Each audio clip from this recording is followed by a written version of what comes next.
Assalamualaikum warahmatullahi wabarakatuh. Perkenalkan, nama saya Mutmainnah dari kelas 2A dengan NIM 361280 dari program D3 Akuntansi jurusan Akuntansi. Baiklah, di sini saya akan menjelaskan bagaimana sih DFD atau data flow diagram dari siklus pengeluaran kas dari perusahaan yang telah kami teliti. Dan pada akhir pembahasan juga nanti saya akan menunjukkan bagaimana rekomendasi DFD atau data flow diagram dari kelompok kami. Langsung saja kita masuk ke pembahasan, yaitu pembahasan DFD atau data flow diagram dari siklus pengeluaran kas. Yang pertama yaitu yang pertama itu bagian produksi, di mana bagian produksi ini mengirim permintaan pembelian kepada owner. Selanjutnya owner merespon atas permintaan pembelian kepada bagian produksi. Selanjutnya owner mengirim pesanan ke bagian pemesanan bahan baku dan bahan penolong untuk diproses. Selanjutnya di bagian ini juga membuat perencanaan pembelian. Selanjutnya perencanaan pembelian ini dikirim lagi ke menyetujui atau faktor pembelian untuk diproses. Di pemesanan bahan baku dan bahan penolong juga membuat formulir pesanan pembelian yang diberikan kepada pemasok. Dari pemasok ini mengeluarkan faktur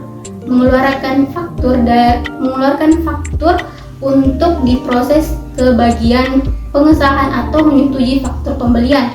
Di proses ini juga mengeluarkan BKK atau bukti kas keluar dan buku besar umum. Selanjutnya di bagian setelah diproses bukti-bukti, maka bagian menyetujui faktur dan faktur pembelian ini juga mengirimkan faktur ke bagian pengeluaran kas. Selanjutnya bagian pengeluaran kas membayar kepada pemasok. Di bagian pemasok ini akan mengirimkan barang ke bagian penerimaan bahan baku dan bahan penolong untuk diproses. Setelah diproses, bagian penerimaan bahan baku dan bahan penolong mengirim barang ke bagian produksi. Selanjutnya setelah dilakukan pembayaran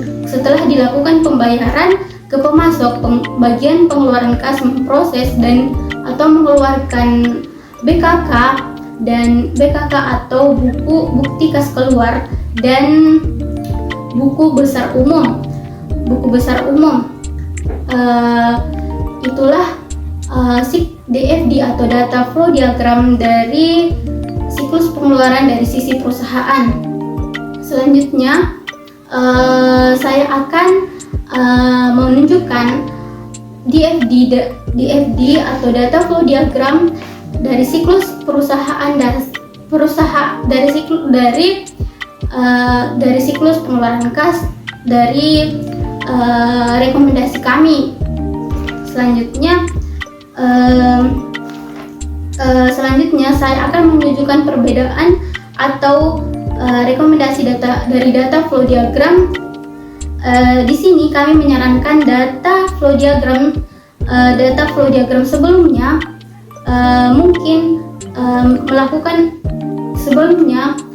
yang melakukan banyak mengkontinir dan melakukan banyak